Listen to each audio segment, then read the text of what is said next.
అమ్మాయికి special marriage చేయమంటారా ordinary marriage చేయమంటారా? అంటే ఏంటి? అది ఏం లేదురా భయ్, ఆర్డినరీ అంటే ఒక్క దెబ్బకి 2 తూకులాలు. అదే ఈ స్పెషల్ అనుకో, కాలు తీస్తాము, చెయ్యి తీస్తాము, ఆరాం తొంతలకాయ తీస్తాము. అయ్యా తమకి పెళ్లికి చావుకి పెద్ద తేడా తెలిసినట్లేదు. స్పెషల్ మ్యారేజ్ చేయిస్తారు, ఎందుకంటే ఇది నాకు 98వ పెళ్లి. ఏంటి నువ్వు 98 పెళ్లిళ్ళు చేసుకున్నావా? నేను చేసుకోవడం కాదయ్యా మగడా, 98 పెళ్లిళ్ళు చేసి చచ్చానని చెబుతున్నా. అయ్యా అమ్మాయి పెళ్లికి చిన్న ప్రాబ్లం వచ్చి పడిందండి. ఏంటయ్యా అది? అబ్బాయి ఏమీ లేదండి, అదే ముహూర్తానికి నాకు వేరే పెళ్లి ఉందని చెప్తున్నా. ఒక పని చెయ్యి, ఏమిటండి అది? గది క్యాన్సల్ చేసుకో, లేకుంటే ఇకపోతే పెళ్ళాడవాడు మంచి జోరుగా జరుగుతుంది. పంతులు గీననే మా పెళ్లి కొడుకు. అల్లుడు నేను చెప్తా పదండి పంతులు గారు. ఏమిటయ్యా అక్కడ అయిన పెళ్లి కొడుకు, ఇక్కడ అయిన పెళ్లి కొడుకు, ఎవరికైనా పెళ్లి చేయను? నీ డబ్బులు నువ్వు తీసుకొని పోరా. మావా ఈ పెళ్లికి ఒక చిక్కు వచ్చి పడింది. చిక్కు ఏందో అల్లుడు? ఏం లేదు, నేను పెళ్లి అంటూ చేసుకుంటే యోగేందర్ గారి చెల్లెల్నే చేసుకోవాలంట, లేకపోతే మా అమ్మని బతకనివ్వడంట. బద్మాష్ గారు నాళ్ళు నంత మాట నువ్వేం ఫికర్ చేయగలడు, నీ పెళ్లి నా బిడ్డతోనే చేపిస్తా. అప్పటిదాకా అని చెల్లి లొల్లే నీకు లేకుండా చేపిస్తా. అంతే అంతే. ఎందుకన్నా మంచిది గుట్టు చప్పుడు లేకుండా గుళ్ళో పెళ్లి చేసేద్దాం. ఆ తర్వాత కావాలంటే గ్రాండ్ కాకతీయలో గ్రాండ్ గా చేసేద్దాం రిసెప్షన్. తీసుకోండి. ఠీకే ఇంకా 2 పెళ్లిళ్ళు చేశారంటే 100 పెళ్లిళ్ళు పూర్తయిపోతాయిరా. అవును గురు. అవును అక్కడ ఇక్కడ ఒకడే పెళ్లి కొడుకు, ఏమిటి విషయం? పెళ్లి కొడుకు ఒక్కడైనా దక్షిణం 2 స్థాయి కదా. ఇదిగో పంతులు, నువ్వు తద్దినాల మంత్రాలు చదువుతావా పెళ్లి మంత్రాలు చదువుతావా?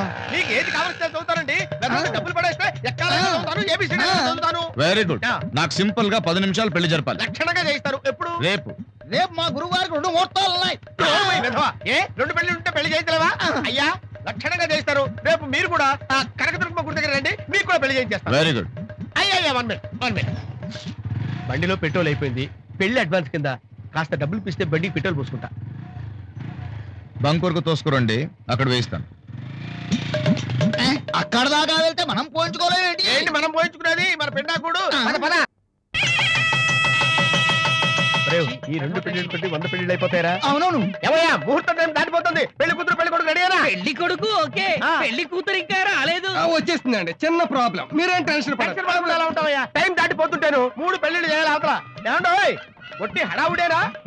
ఏమయ్యా ముహూర్తం టైం దాటిపోతుంది, పెళ్లి కూతురు పెళ్లి కొడుకు రెడీ అయినా? ఇక్కడ కూడా పెళ్లి కొడుకు రెడీ, పెళ్లి కూతురే రాలేదు. నీకెందుకు కూర్చోవా? వచ్చేస్తండి, చిన్న ప్రాబ్లము. బర్రెల బాలరాజు మామూలు కాదు, తీసుకొచ్చేస్తాడు. ఏం అర్థం లేకున్నాను. ఏమో శాస్త్రి వాడేడి రోడ్డు మధ్యలో బండి నిలబెట్టి, ఏమో శాస్త్రి నువ్వు పెళ్లి పురోహితుడువా తద్దిన పురోహితుడు అని అడిగాడు కదా, ఆ ట్రాస్టుడు కూడా రాలేదు. ఈ 3 పెళ్లిళ్ళు జరిగేవి కావు గాని జరిగే పెళ్లి చూపిస్తారు పదండి. ఏమయ్యా ఎందుకంటే ఆలస్యం?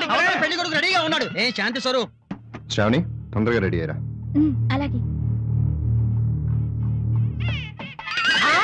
ఇక్కడ తమరేనా? అయ్యా మహానుభావ ఏమిటి విచిత్రం, ఇంతకీ ఎవరి మెడలో తాళి కడతారు? నీకెందుకయ్యా, ఎవరో ఒకరి మెడలో తాళి కడతాను, మంత్రాలు గాని.